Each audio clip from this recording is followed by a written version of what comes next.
The answer is yes, I did. It's disappointing. Portland, after the game, my favorite...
I got muted and unmuted. Wow, hot start. Welcome back, Mighty Vandals, to Tubs at the Club, brought to you by Snake River Stampede Whiskey, but we'll tell you a little bit more about that later in the show.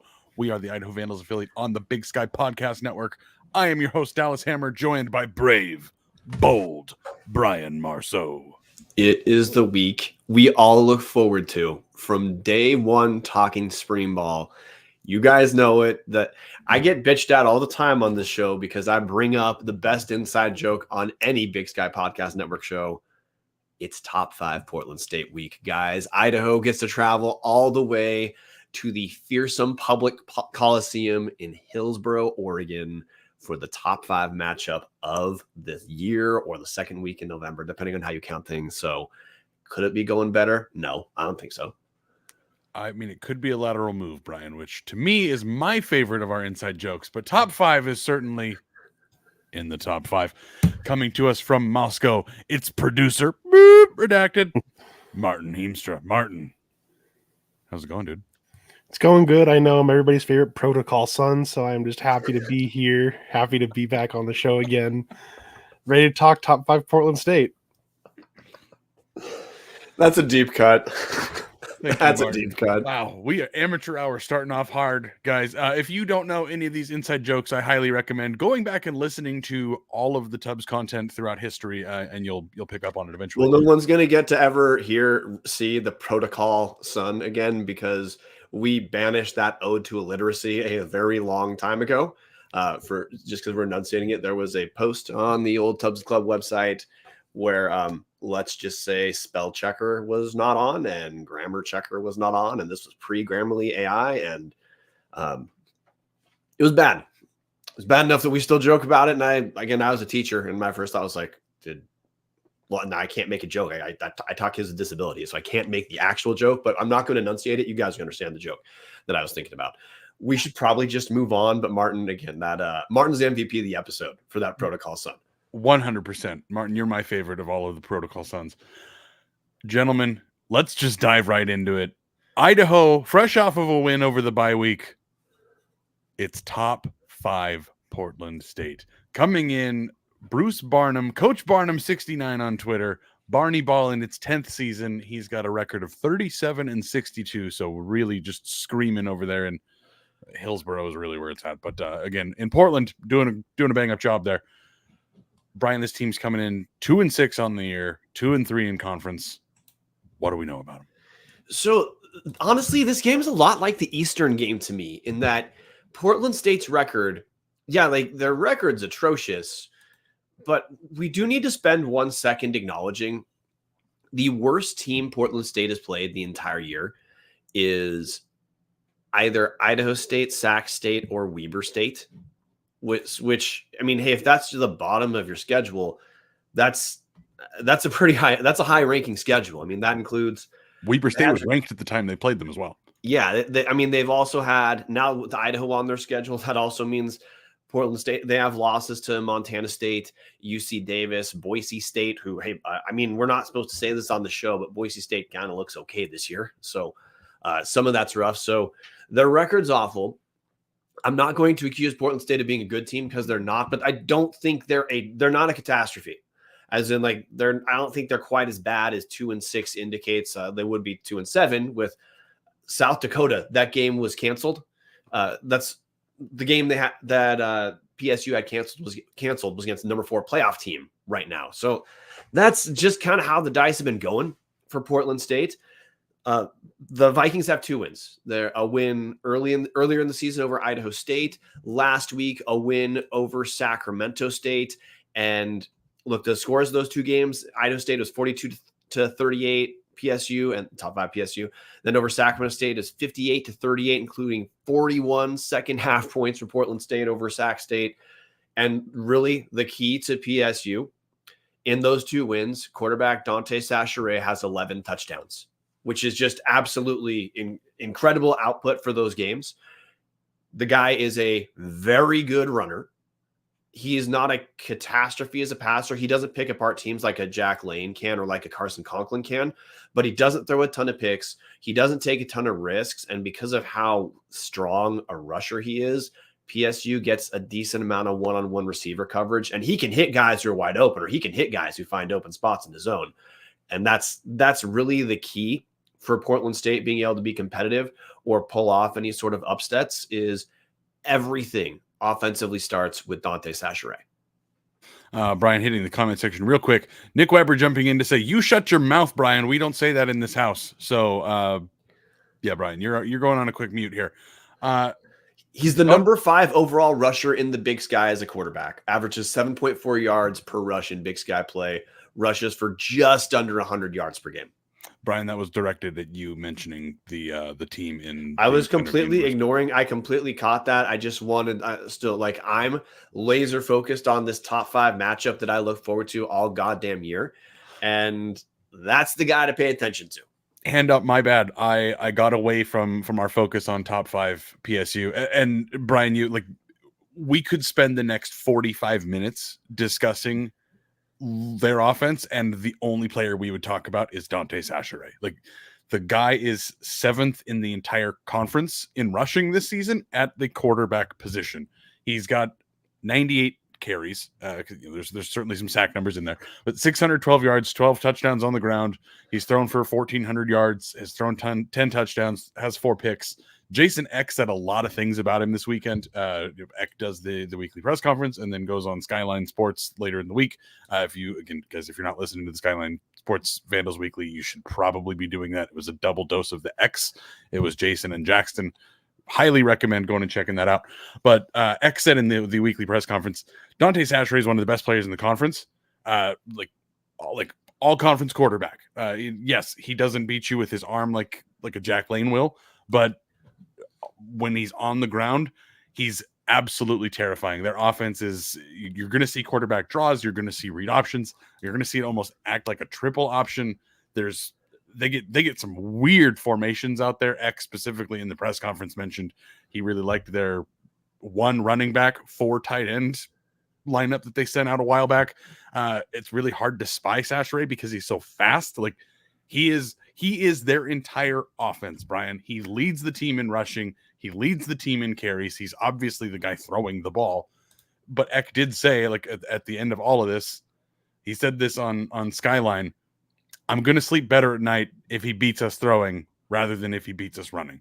Idaho's obviously had some issues with running games, particularly Ellison, and then the Eastern rushing offense.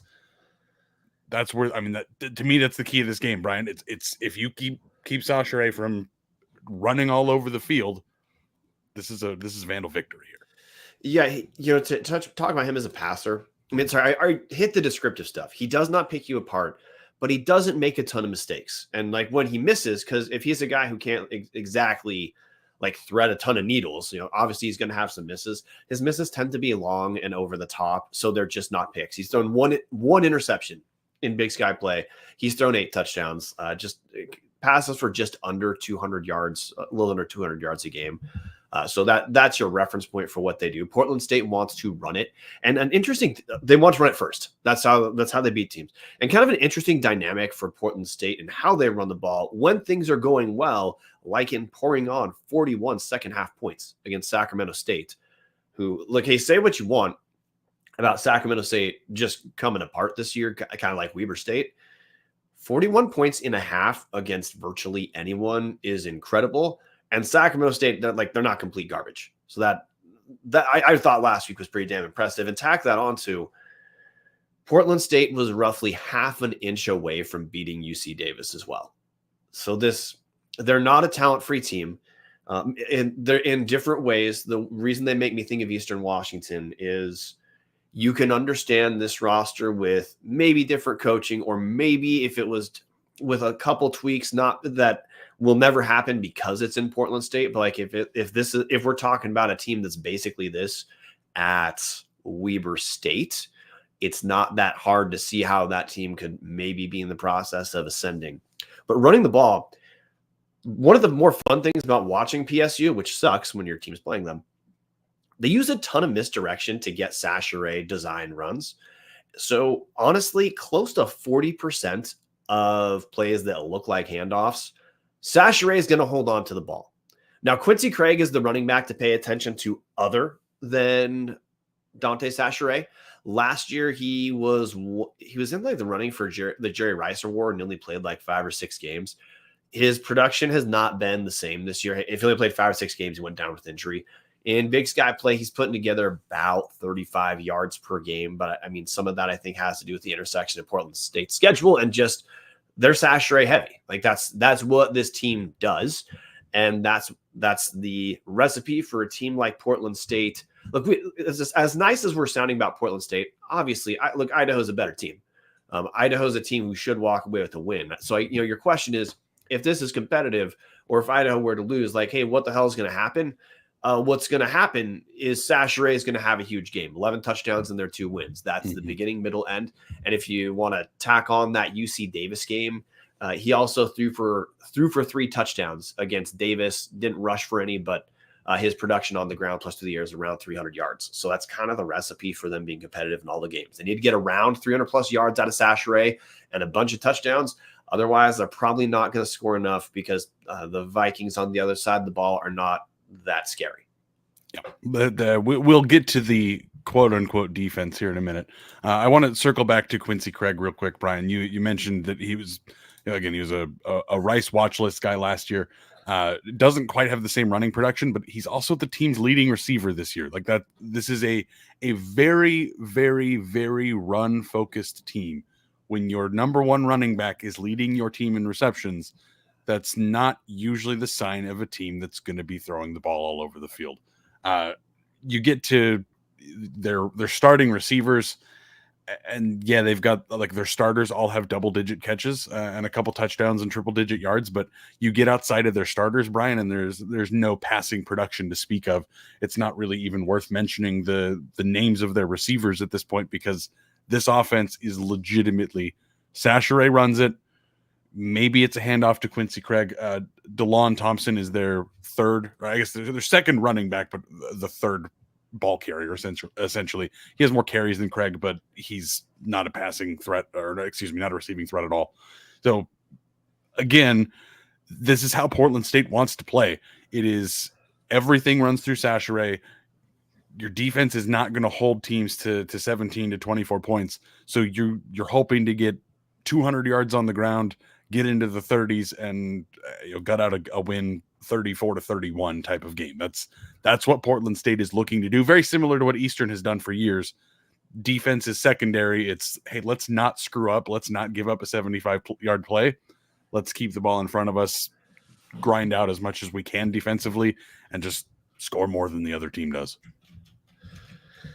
Yeah, I mean, in listening to the announcing crew last week against Sacramento State, one of the things that really stood out to me in when I say this preferentially, I think Sac State has 4 total sacks on the entire season. You mean Portland State, correct? Sorry, yeah, Portland State, my bad. Yeah, Portland State. They've got 4 total sacks on the entire season, which, I mean, hey, part of that just plays to what you're saying. Like, Portland State knows they're not really going to get any pressure. They don't necessarily try. They try to keep you in front of them and make you have to have longer drives, which, hey, a good amount of teams can have. Like, as nice as I said, was talking about PSU and Sac State. Sac State had no problem moving the ball on Portland State, and kind of how Carson Conklin works. It's not the same as Jack Lane, but it's like the same basic style of a lot of intermediate throws. Isn't just like airing it out deep, so that, again, that's the way they're susceptible, but they're a little bit of an enigma, just Portland State, because they're a handful of the Big Sky teams that can beat anyone or lose to anyone. You talked to like McLean Westbrook from Jungle Land about Idaho State. That game was really tight, and ISU could do nothing at all to contain Sashere. But I mean, if he's putting up 6 touchdowns and they're barely winning, it means like, well, defensively, there's not a ton to speak of. So the route for Portland State versus Idaho is they got to hope for self-inflicted gunshot wounds, and they have to hope that Sashere can just have another Big Sky Offensive Player of the Week level game. I think if he doesn't have that award twice, he deserves to have it twice. He can do it, but I think that's pretty much all there is to understand about who Portland State is. Yeah, Bryan. One thing I want to hit on the comments that kind of relates to all this. Tom Kendall asking, will Idaho put a spy on Sashere? Eck mentioned this in his weekly press conference. It's really hard to spy Sashere because he's so fast and because there is so much misdirection at handing the ball off. Realistically, you have to go in every play knowing he is a threat to run it, or if he's dropping back to throw, he could still take off running the ball. So it's going to be really interesting to see if Idaho does spy him, because your spy has to be one of the fastest players on either team. Well, and this is part of why he's a tough matchup, is you hit the speed. He's big too. He's 6'3", 200 pounds. So this isn't like when Caden Bennett was, he'd make people miss like with a lot of, left, right, east, west type of movement. Sashere can cut, but his straight line speed is high, and he's just tough to bring down. Honestly, he's a theoretical NFL prospect, not as a quarterback, as a converted to something else, but he's at Portland State, so that's why he's playing quarterback. From what I watched, he's more of a threat to make like a cut or at max 2, but because of his strength, like he does a lot of straight line running, and Sac State had been effective at getting to quarterbacks the entire year. That's when they're doing okay. That's what Sacramento State's been able to do.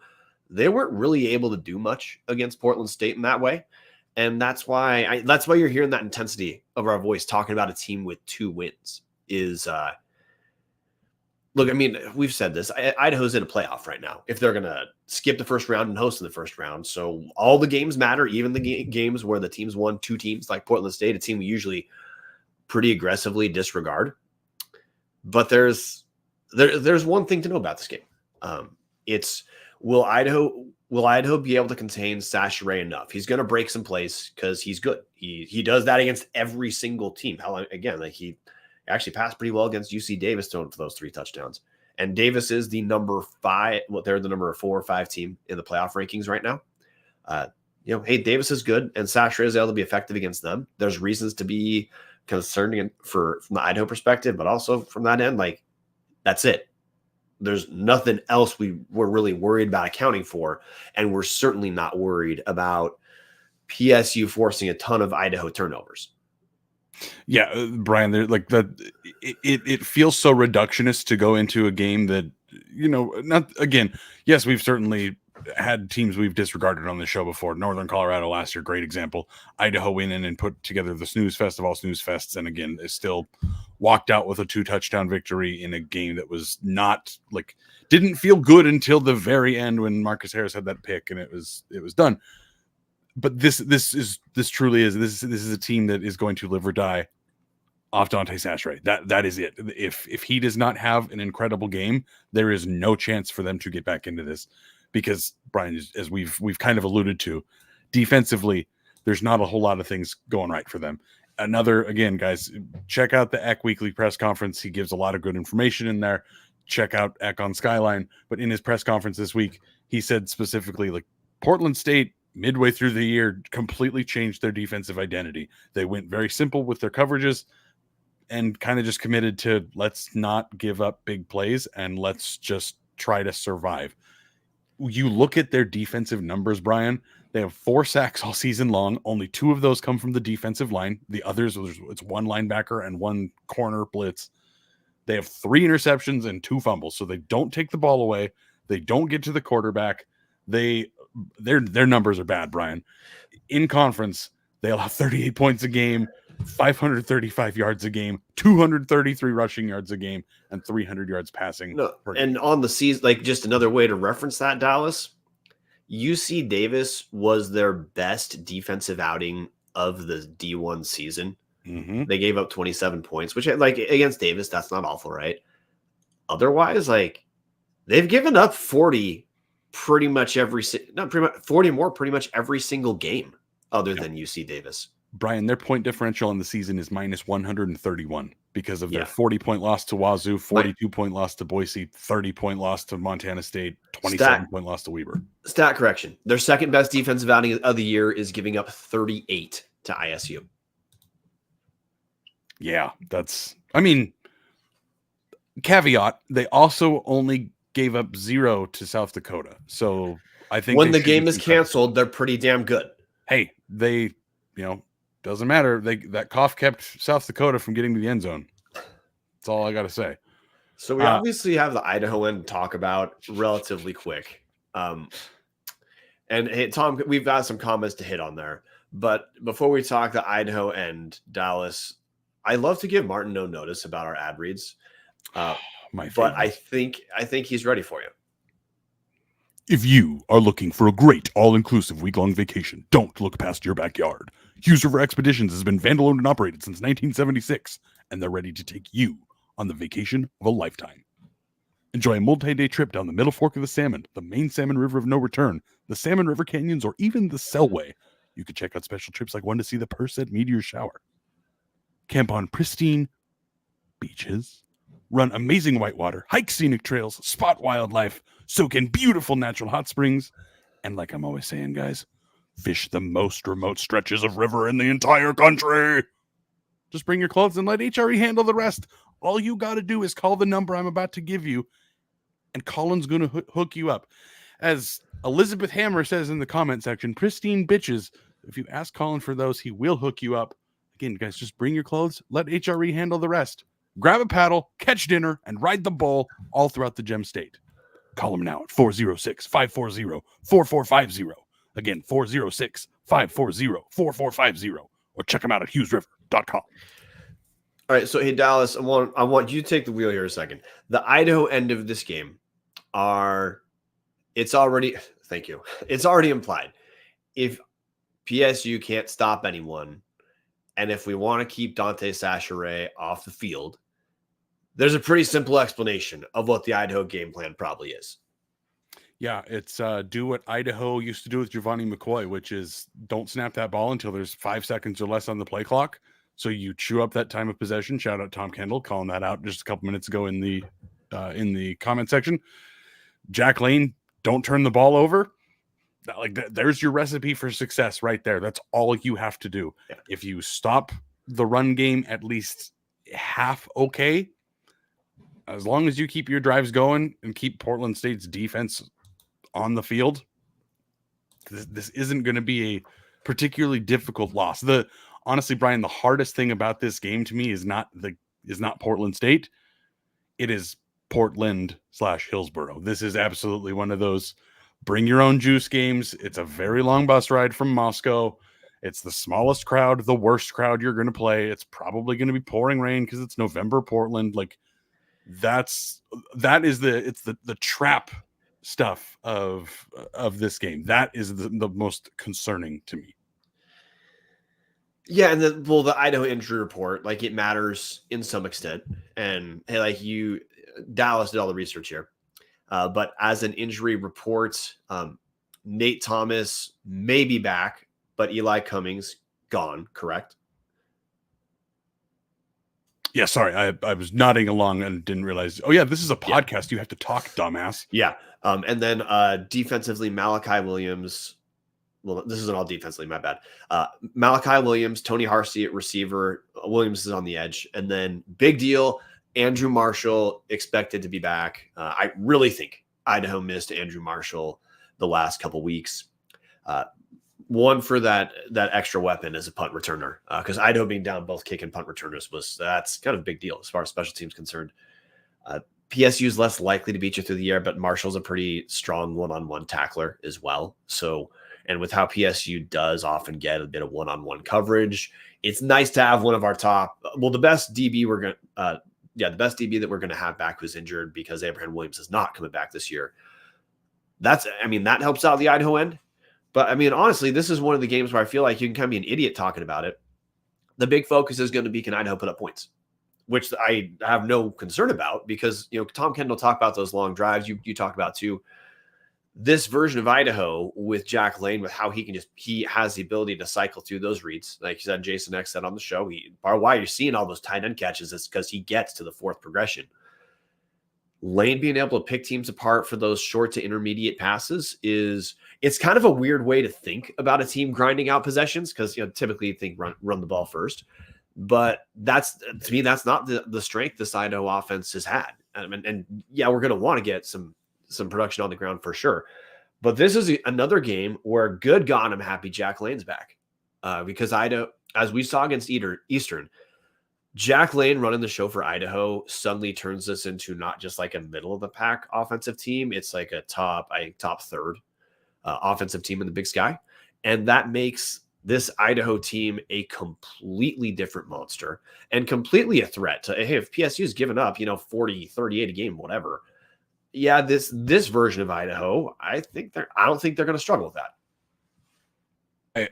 Again, Brian, this is all culminating here in this Portland State game, but realistically, there's two major things here at play.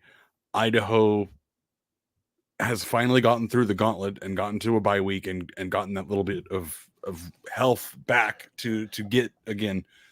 There's obviously guys getting named. Malachi Williams and Andrew Marshall expected to come back, but even the guys that are dinged up, Dallas Afalava, you'd think they had a week off, not a whole lot of practice in the bye week. Get the body a little bit of time to get healthy for the end of the season here. And then we've gotten the inflection point of Idaho's through the hardest part of the schedule. And now the quarterback is back. And now there's 3 games left. You keep the quarterback upright. You let him break some of the rust off, which Eck mentioned in the press conference that he thought Lane looked great. Definitely had some rust on him. He's going to look even better this week. Again, assumed because of that. Tom Kendall, my hot take, love Eck coach team after bye week. Eck has been pretty good after the bye week. Yes, this is a bring your energy game, but there's a lot of reasons to feel really good about this team, Brian. The offense peaking at the right time, just purely by getting the quarterback back. and seeing how much that just changes what this team can do. Because we talked about it a little bit at the end of that first stretch of games. Idaho was not leading in the time of possession like they had. That's been X thing for the 2 years he's been here before, is grind the clock away, grind the clock away, grind the clock away, grind the clock away. That was not happening with Jack Wagner. Now that Jack Lane is back, they went back to grinding it out a little bit more. I'd expect to see that continuing on. And I just don't see enough about this Portland State team to really scare me, Bryan. Obviously, it's a game. You have to play it. Anything can happen, but Portland State needs a whole lot more to go right than Idaho does at this point. And they need help from Idaho too, which PSU just does, kind of like Eastern. PSU just doesn't necessarily, they don't have a defense that's going to do them favors. So what hey, what's the recipe to Idaho struggling is show up, have low energy. And hey, maybe some of the guys who are hurt and were on pitch counts, guys like Dallas off Lava, maybe the bye week wasn't as helpful as you wish it was due to what the actual injury is. And Idaho makes mistakes. That's recipe things going poorly. There are many different recipes to Idaho walking away with a pretty easy win against Portland State.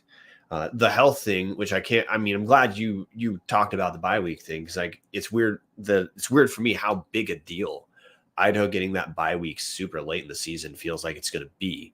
After having gone through the gauntlet, hopefully, a bye week doesn't fix all injuries, but Idaho needed that break.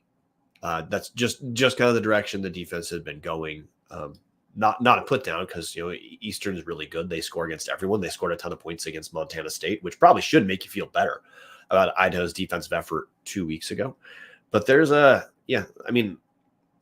what I'm most looking forward to is that second consecutive Idaho game where we get to see the main anxiety we'd had this whole season with Jack Lane out was is Idaho going to get enough points that they can afford a screw up or two and we don't have to care? Or is Idaho going to get enough points that this great defensive effort still isn't keeping teams one score away? We get to see for a second week in a row where I don't think this is going to be a close game. I think the game matters, but I think there are so many ways and so many different incarnations of this game where Idaho just kind of runs away with it. I'm okay with this being Idaho's, starting that Idaho playoff, as we'll say again and again and again. I want Idaho to skip that first round. I want them to host. Idaho's got to win out. I am okay with PSU being who we start this final stretch with. Yeah, absolutely. Portland State, Weber State, Idaho State. Love how this shaped up for Idaho, getting Portland State to start off with that. Would have loved it to be in Moscow because, again, there is something to be said about going to the most dead environment in college football. It is fun to see on the ESPN Plus broadcast for 4 seconds just because the camera hits the side of that multi-sport complex where there's no seats. Mm-hmm. And now that gem ages quickly. But seeing that, hey, there's a football field with softball lines, and where in God's name are they playing? I don't know. There's 4% charm in that. Yeah. You could even say top 5% charm in that, Bryan. It's just not, when you think of college football, you think of honestly, things like the Kibbe Dome. You think of the weird, kitschy shit that is just, it's cool. It's unique. I don't know if I would necessarily argue that Portland State's is more unique enough to care about more than 5 seconds. But as Simon Miller says in the comment section, Portland is not a state. I think that's what's important to know here. James Jacobs says, and this is actually where my question was for you, Dallas. Rather have this on the road than Weber. I mean, he's fine playing PSU on the road if we get Weber at home. Your thoughts? I go back and forth on it because on paper, yeah, I'd much rather be playing Portland State on the road rather than Weber State on the road, just as a team. Environment wise, I'd almost rather go to Weber. I know Idaho lost last year, but I'd almost rather go to Weber because I think weird shit happens in dead football environments. And that's when I get scared, is I don't have any fear of Portland State, the team, coming in and just punching Idaho in the mouth.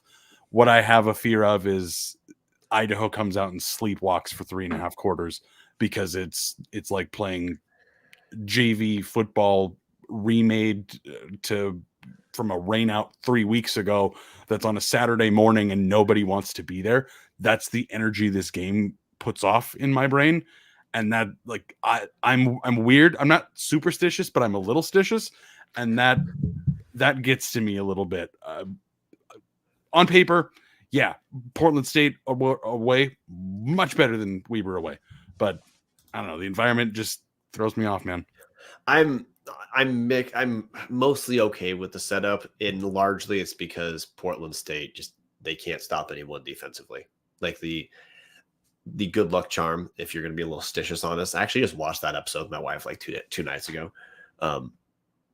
is Jack Lane being back. Jack Lane being back is what pushes this to, like, I know we stressed how that Sasha is a weapon, and when PSU is good, it's because he's good. Jack Lane is going to cause more problems for Portland State defensively than Sasha is going to cause for Idaho. And that's why I'm not actually concerned about this game. We've tried to be clear on this, that PSU listeners, PSU is not a team to 100% overlook, but Idaho should beat the shit out of them. I mean, again, our post game could sound a whole lot different, and it could be like the post game at Northern Colorado last year of like, wow, Idaho got really lucky to survive that. But again, that was like everything that had to go wrong went wrong, and Idaho still won by 2 touchdowns. Like, that's realistically, it's the kind of game we're expecting here, Brian. I don't have a whole lot of things else to say about it. We've gone through our outline. We've hit most of the most important things here.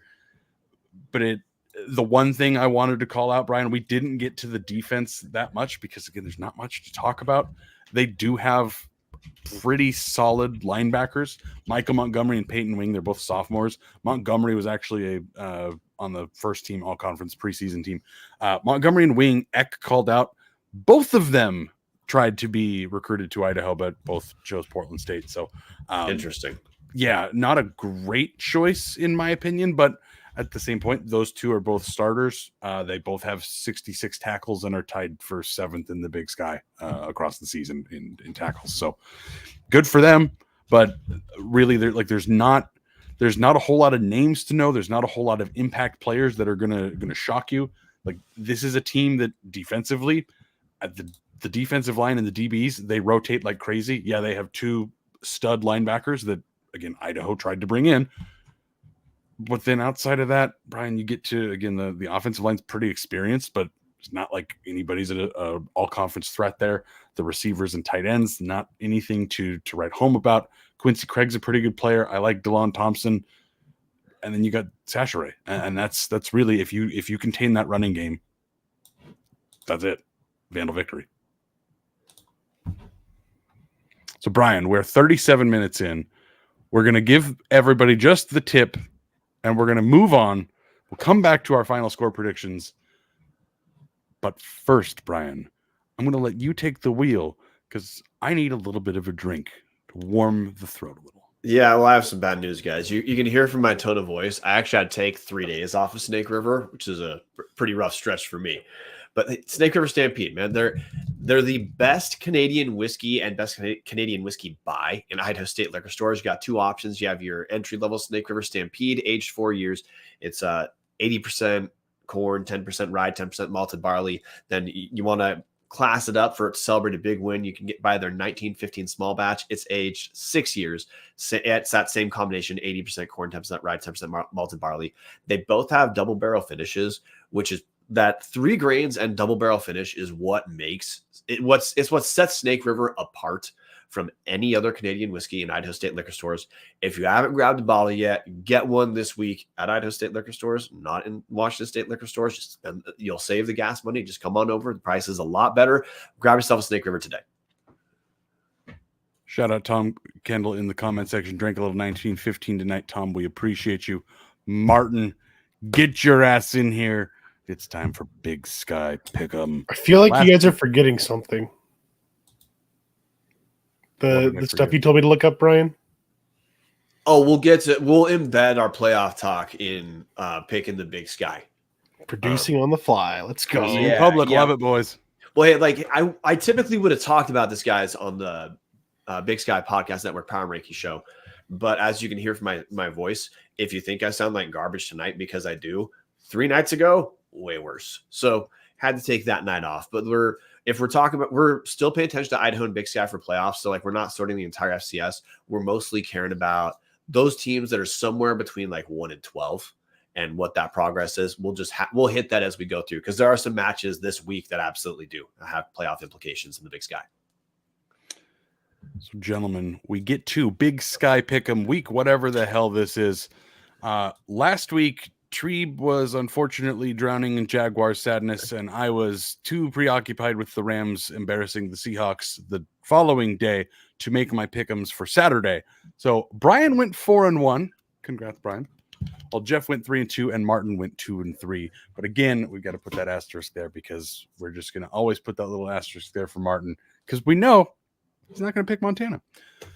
Guys, we're just going to rip the Band-Aid off, and we're going to go for the hottest, sexiest game of the week. Playoff implications right away. Oh, right away. Eastern Washington at Northern Colorado. Eastern Washington. Yeah. I think Eastern's going to win this pretty big. They're kind of like we've talked about. Vandals have seen Eastern this year. That's not a talent-free team. Northern Colorado got their one win a couple weeks ago. They gave up almost 60 to UC Davis last week. The happy story, the sunshines and rainbow story from UNC this year is the fact of one win. Eastern's going to win this pretty easily. Yeah. Quick shout outs to Duffer's Tavern and Simon Miller. Duffer's Tavern, Geno Smith out there giving Dallas Christmas presents, and Simon mentioning Seahawks embarrassed themselves. Dallas don't steal credit. That is all very true. That game was pure chaos. But that's what happens when one team's quarterback is Matthew Stafford and the other is Geno Smith. It just works out. In the comment section, Tom Kendall, Eastern. James Jacobs, Eastern by 40. Steve Kurtz, Eags in a snoozer. Simon Miller, EWU by 50 billion. Yeah, Bryan, I mean, you hit it on the head. Like, Northern Colorado got a win, which is saying a lot for how Ed McCaffrey left that program. They have a minus 216 point differential. Like, this is an awful, awful, awful, awful, awful team. Yeah, Eastern's 2-7, but as we've mentioned before, Eastern's got a ton of talent. They're just not super well coached, not having their best days. Man, Eastern by 69. Like, this is going to be a bloodbath. Well, guys, you know what? At this point, I don't even know. Why do we even cover any of the rest of the games? Because that's the only game that was worth mentioning. So I guess we'll get into other potentially important games like Idaho State at Weber State. I think this is the one I'm like most 50-50 on. I'm going to go Weber State at home. Close. This is actually to me, a pretty tough pick. Because of the trophy they found, right, Bryan? Well, yes, because of that trophy, which if you can find a picture of that, that'd be great. Idaho State is famous for losing trophies. They have a lot of corners to lose them in. Why is this interesting, Dallas? Weber, just like Sac State, those two teams are the exact same teams. They're just coming apart. They're not talent free, but they're certainly not good. They're not going to be good this year. Weber State last week at NAU had an embarrassing performance. Lose 27-6. And virtually all the points. Thank you for getting that picture of whatever of the Train Bell Trophy. The Train Bell Trophy. Choo choo, motherfuckers. Weber quarterback Richie Munoz threw picks on his first two passes in the first quarter. Within about 6 minutes at Northern Arizona, Weber was down 21-0, and then the game just cruised. 27-6 was the final. Weber completely packed it in after throwing those early picks and ran it at least 6 times in a row, without counting the 2 punts in between. I think Weber has no idea who they are. And I think offensively, Weber doesn't have a ton of confidence in themselves. And defensively, they're actually not that good this year. The flip side being, Idaho State doesn't really stop anyone. And hey, though, it's weird to describe these teams because like Idaho State is trending up for who Idaho State is. Weber is quite obviously trending down. That still puts the teams in about an even level. So I guess the question for me, Dallas, is, am I going to anticipate a rebound because the game is also in Weber? Or do I have enough faith in Idaho State? And This is tough. I really don't like to pick Idaho. I like Idaho State, but I don't like to pick them because it always bites me in the ass. But Weber has just been terrible. But NAU is also good, so I'm going to say that the Idaho State defense is what Weber needed to turn things around. I'll pick the Weber win. I really don't want to because I really want to give ISU that credit on the bye week. For those keeping score at home, Jeff also took Eastern from our team, so a clean sweep across the board for Eastern. In the comment section, Tom Kendall, ISU, James Jacobs, ISU, Simon Miller. Is that a Petrino bill? Love that one. Steve Kurtz, Weber State, Simon Miller, Weber. Yeah, this is an ugly, ugly, ugly game, Brian.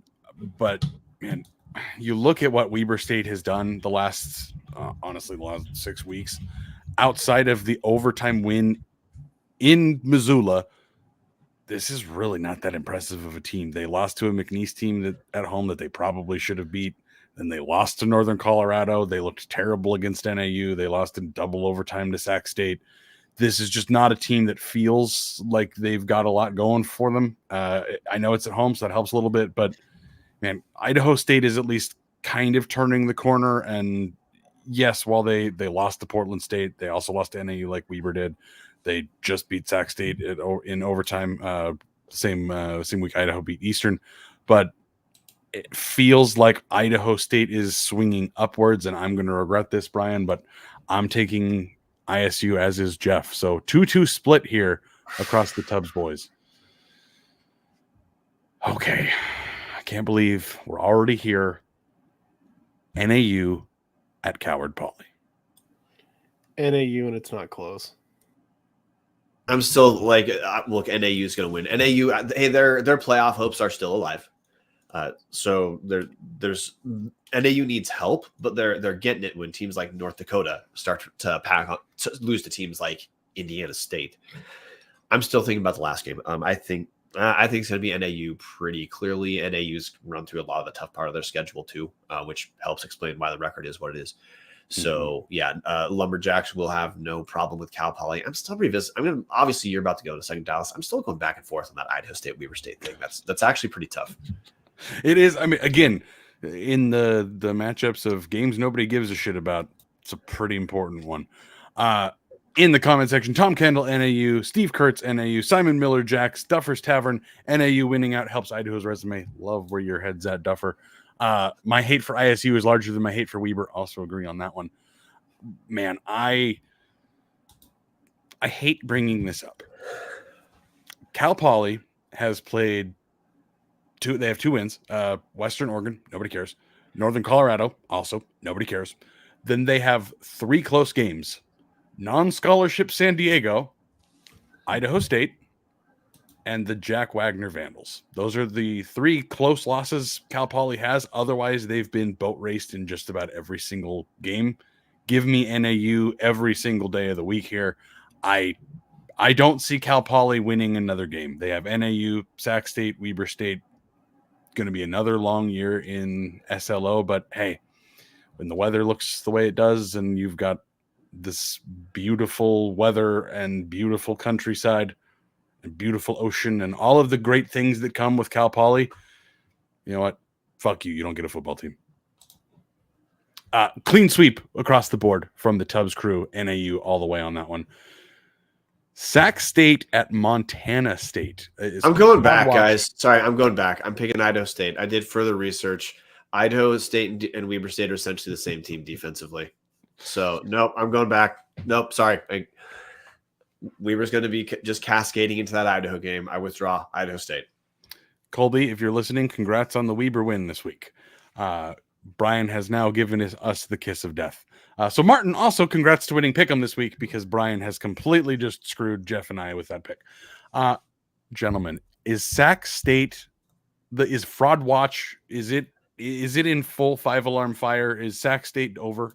Are we finally the long national nightmare of the Stingers being good? And how many Big Sky wins they got, Dallas? I want to say that's probably 0.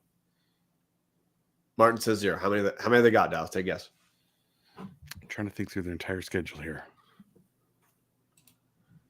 I want to say 1. You know why you want to say 1? Because it's one. Yeah. Over Weber State a couple weeks ago. That's what I was thinking. That's why I said the teams are the exact same thing. And by the way, Weber missed a chip shot field goal for that overtime game. No, Sac State's not talent free, but they're trending down, and they're still. This is sometimes where I wish preseason polls did not exist. If you did not still have that preseason top 10 number attached to Sac State, you would call them they're like Portland State. Yeah, they have better attendance. That's not nothing, but still, they've got one Big Sky win. Do they have Pac-12 attendance, Brian? They have Sac-12 attendance. Ooh, there we go. Martin, we have completely let this go off the rails. We're still waiting for your pick, sir. Montana State by a mile. Stinger's down. I don't know if they have some Stinger dysfunction. I'm trying to make a sex joke that's not really landing right now, but Dallas knows where I'm going with it. And I think you rose to the occasion. Unlike the Stingers. Patreon.com/OnlyTubs for more of these thinly veiled dick jokes. Brian, are you picking Sac State this week? No. Sac State's number 8 Russian defense in conference. The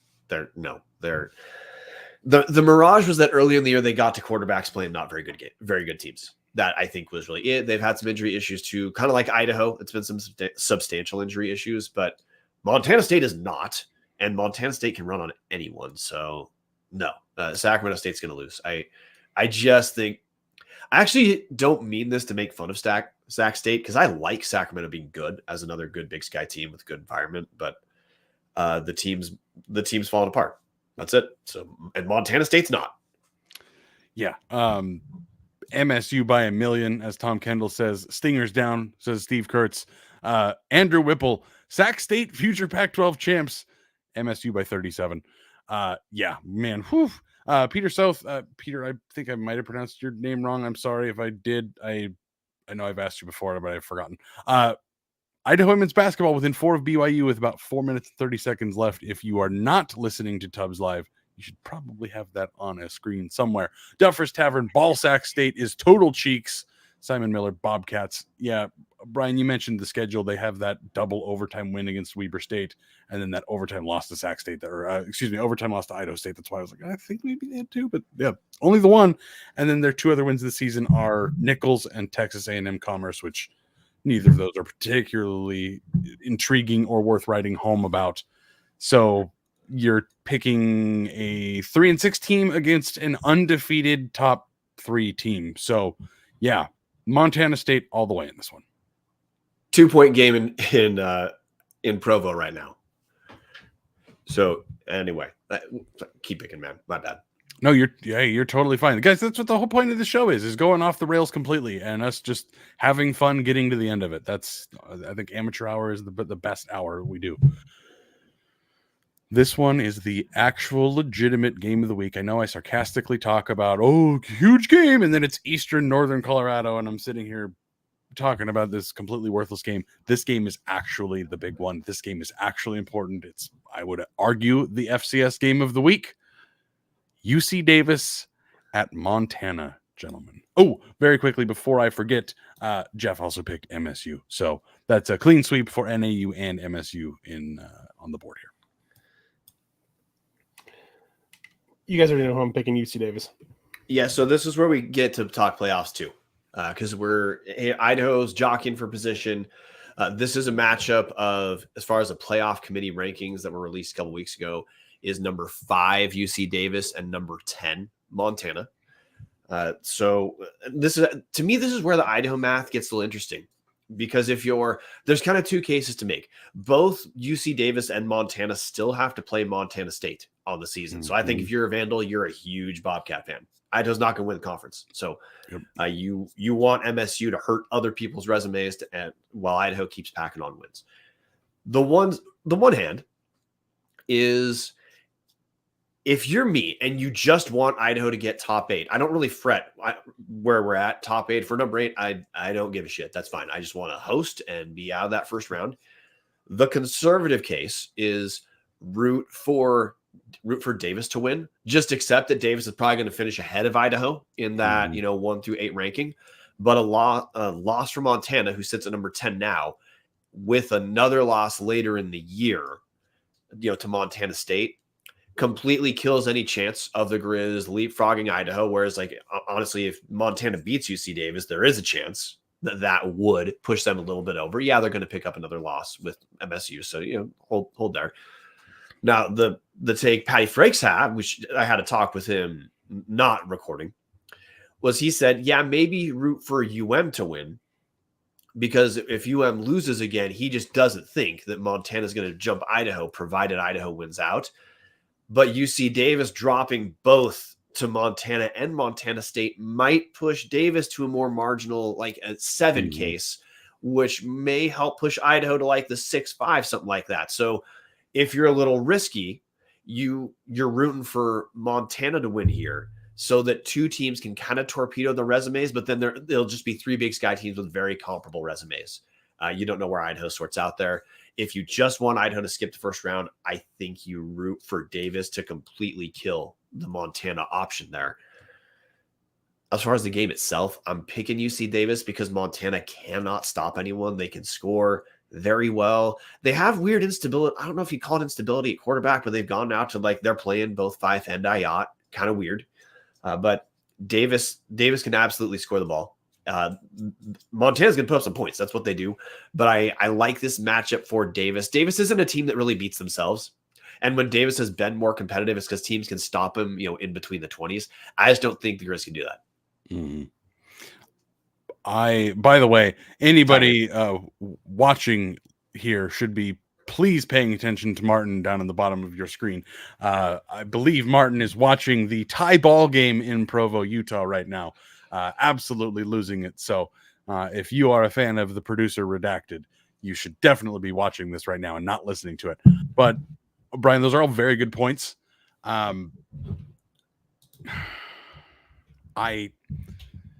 This is so stupid and reductionist, and I have nothing other than just a gut feeling backing it up. I just don't see Montana losing in Missoula again this season. I just don't see it happening. It feels. Thank you, Marten. That's exactly what I'm honestly thinking of myself.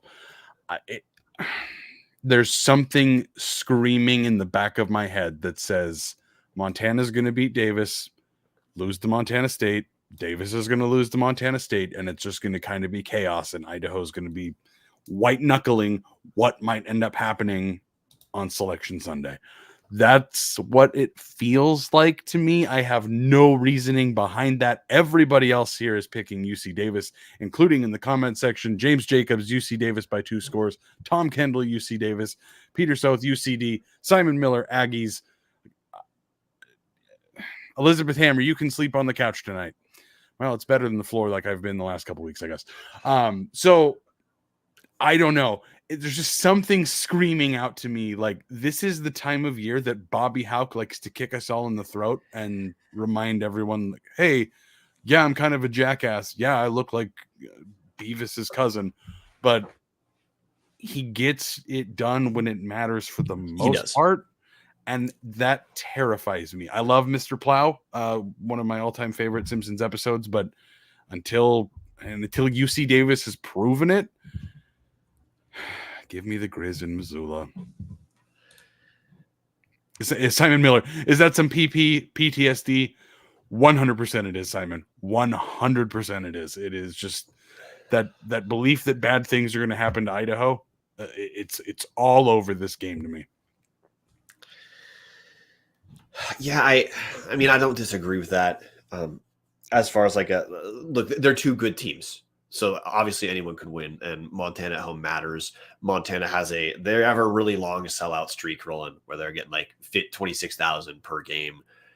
And in different ways, the team's believing in itself. They're coming off. I mean, they've played Northern Colorado, Cal Poly last 2 weeks. It's been blowouts as it should be, but I don't know, man. I mean, this is also the first really big test for Dave.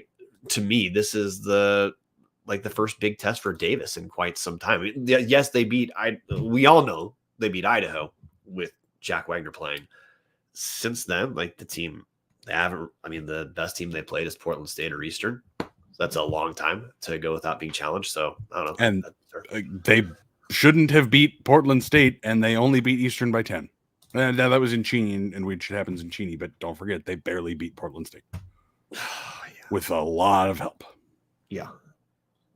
Not trying to talk you into it, Bryan, because if you flip flop on me, I swear I'm going to reach through this screen and smack you. Before we get to the Idaho game, because this is where we were talking playoffs, there are about 4 teams to pay attention to playoff wise. So if with Idaho sitting at 7, we just want them in with as much margin for error as possible. So we just covered Davis is 5. They're playing 10 Montana. So that there's implications there. I don't think there's going to be much movement really this week for who the teams around or above Idaho, which is 6 Southeast Missouri, aka SEMO, and number 8 Mercer. I say that because Mercer travels to VMI. VMI has 1 win on the year. They're terrible. And Mercer, they dodged their bullet last week, beating number 23 East Tennessee State. Then Southeast Missouri State, they've got Lindenwood, who's around 500-ish on the season. So, not that. This is a Southeast Missouri State would pretty much have to shoot themselves in the foot. Maybe the more intriguing is Incarnate Word, who sits at number 9. And I want as many teams close to Idaho to lose here. Like last week, Tarleton State lost. They were outside that top 10, but they're like number 11, 12. That's great. Tarleton State is further back. And Marten, the other big loss was Central Arkansas, who they were in that, like top 12, top 15 ranking. So they're a little bit further back. I love that very mediocre institute there.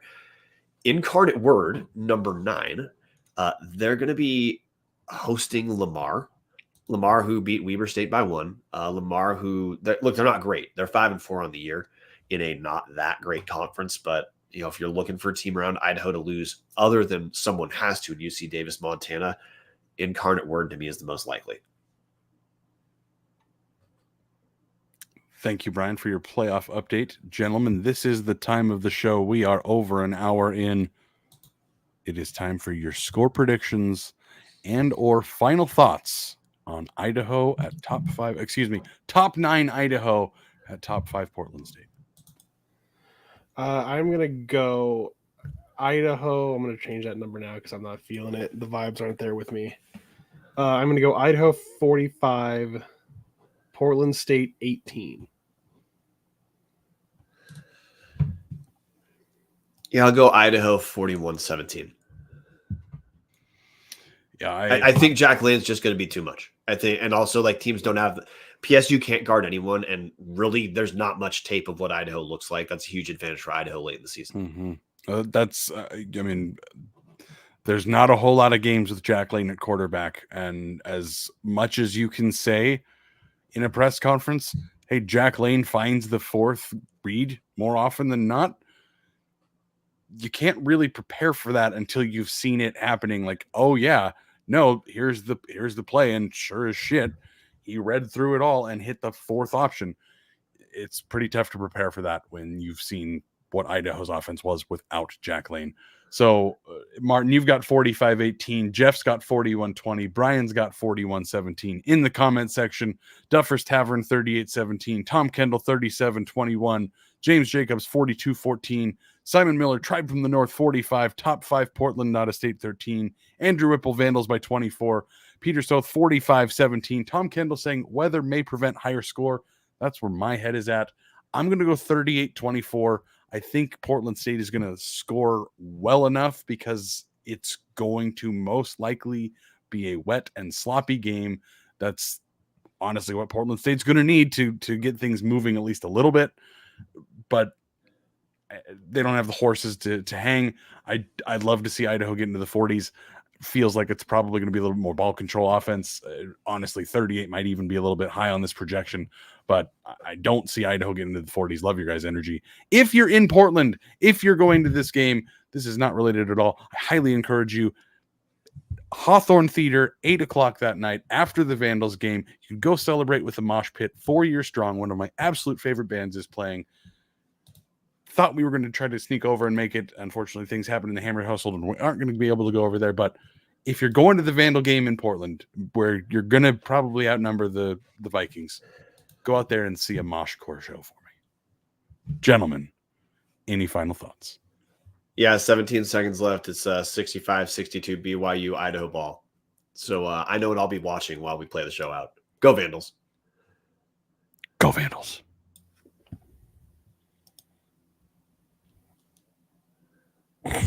Does your throat not relax, Martin? Or?